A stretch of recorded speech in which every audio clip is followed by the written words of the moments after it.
அப்ப எனக்கு தமிழ் பிடிக்கணும் உங்களுக்கு தெரியும்ல.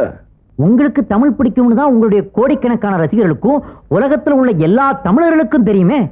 அப்போ தமிழ்லயே பேசி நடிக்கலாமே. பேசலாம் கேப்டன், இருந்தாலும் லேட்டஸ்ட் ஜெனரேஷன் இந்த கான்வென்ட் பிள்ளைங்களுக்கு இங்கிலீஷ்ல பேசினாதான் புரியுது. தம்பி, இப்படி சொல்லி சொல்லிதான் தமிழை வளர்க்க வேண்டிய நாமளே தமிழை அழிச்சுக்கிட்டு இருக்கோம். அப்பா அம்மா தமிழ்ல பேசினா பிள்ளைங்க இங்கிலீஷ்ல பேசணும்னு ஆசைப்படுறாங்க. அதுக்காக நான் ஆங்கிலம் வேணான்னு சொல்லல. தமிழ்ங்கிறது நம்ம உடம்புல இருக்கிற 2 கண்ணு மாதிரி, ஆங்கிலங்கிறது நாம போட்டுக்கிற கண்ணாடி மாதிரி. நாம எப்பவுமே கண்ணால தான் பார்க்கணும், தேவைப்பட்டாதான் கண்ணாடி போட்டுக்கணும்.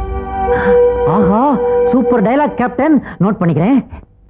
தமிழன் என்று சொல்லடா, தலை நிமிர்ந்து நில்லடாங்கிற மாதிரி தாய்மொழிக்கும் தாய் நாட்டுக்கும் பெருமை சேர்க்கிற மாதிரி நல்ல கதை கொண்டாங்க. நான் நிச்சயமா நடிச்சு தரேன். சரி கேப்டன்.